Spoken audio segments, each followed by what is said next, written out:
Welcome back to it's another edition of Tasting Notes, but it's the first time we're calling it Tasting Notes. Yep, so we've come up with all sorts of great names like To the Face. Right. And no other names Which whatsoever. is still, I think the expression is to the head. Well, I don't But know. as we said, we learned it from a certain individual. But anyway... But then, yeah, I pitched Tasting. I said, this is going to be a really Yeah. boring name, but how about Tasting Notes? And I have to admit, it kind of gelled with me right from the beginning. I was like, this kind of sounds right. No, it totally did. It totally made sense to me. I mean, from the jump, I like that. So Tasting Notes, here we go, and It's this our is the official official thing. And we have a new beer today to try in Tasting Notes. Yeah. A New Jersey beer. I picked this up. I'm kind of a fan of exploring all of New Jersey's beers. In fact, we explored recently. We went to Flying Fish, and we got a video of that, which should be up, I think, maybe by the time this video is up, or if not, it'll be soon afterwards. Where we went to meet Barry, the master brewer down there. Barry was such a cool guy. He was Really fantastic.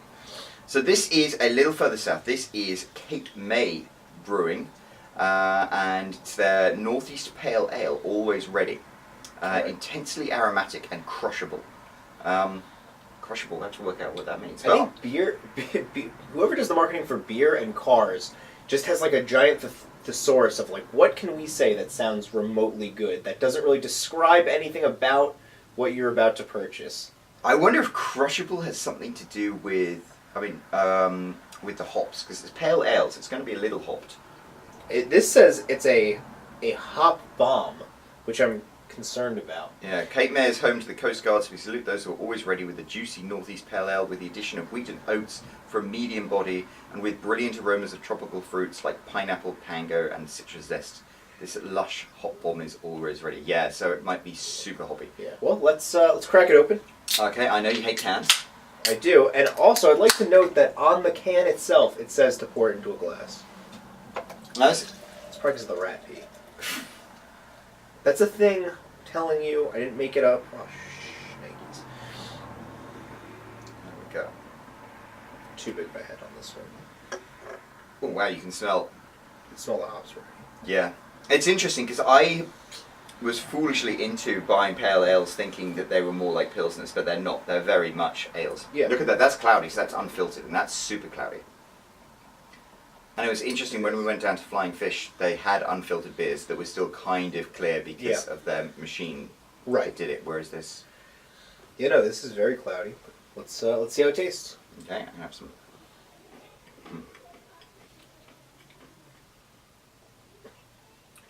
Good, not great.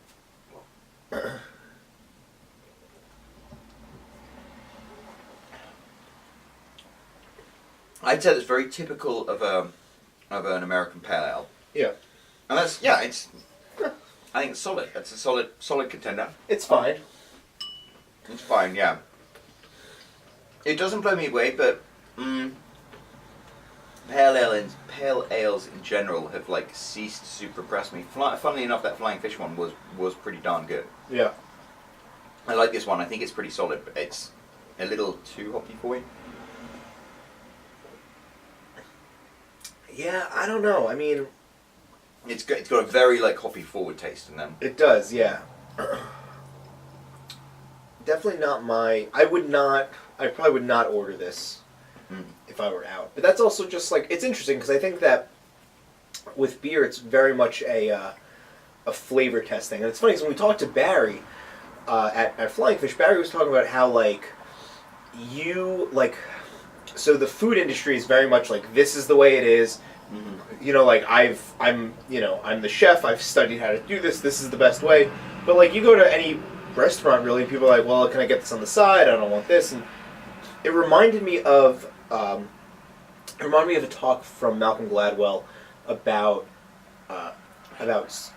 pasta sauce, and you know how there's so many different kinds of coffee, there's so many different kinds of mustard and pasta sauce, and before that there wasn't, and and basically there's this guy Howard Moskowitz who got hired to do all these taste tests and really find out like he first got hired by Pepsi to find out what was the perfect level of aspartame in Diet Pepsi. Yeah. And instead of just, what he found was there wasn't a perfect Pepsi, there's perfect Pepsis. So basically, people have their own flavor preferences. So he then got hired because the Pepsi thing got hired by Ragu, and Ragu figured out that there was 3 kinds of pasta sauces that people like, and I'm totally gonna mess this up, so I don't want to botch it, but one of them was not on the market. I think it was like extra chunky. Like people wanted extra chunky tomato sauce, and that wasn't available at the time. And they're like, so you're telling us that a third of people like extra chunky, and nobody is servicing their needs? And he's like, yeah, pretty much. And so then that's when extra chunky became like a thing in pasta sauce. So and that was very similar to what Barry was saying in terms of beer. Is like, you know what? He's a brewer. Like and that guy was like the most studious person I've ever met. The passion. Yeah, like legit trained biochemist turned brewer. Right, exactly. He went to Poland and like he was translating a book in Czech, and just his whole story was like freaking crazy. But that being said, he was like, you know what? Not everybody's gonna like every kind of beer. And I think a lot of times when we're doing these videos, I wouldn't want to discourage somebody from not drinking a beer that we like, that we either like or dislike based on our, it's not like we just drink beer. We just enjoy drinking beer. So, I personally don't enjoy this that much, but I think it's more of just a personal preference. I know what you mean, because I don't want to diss Cape May at all. I think this is a very good representation of like a pale ale. I like the fact that it's cloudy. That's interesting because it's unfiltered. Right. It's a little too hoppy for me. Yeah, I prefer something. But then again, I'm a lager lout. I like my European lagers. So, And I think the thing is, like, if you like hops, this is the beer for you. That's what I'm saying.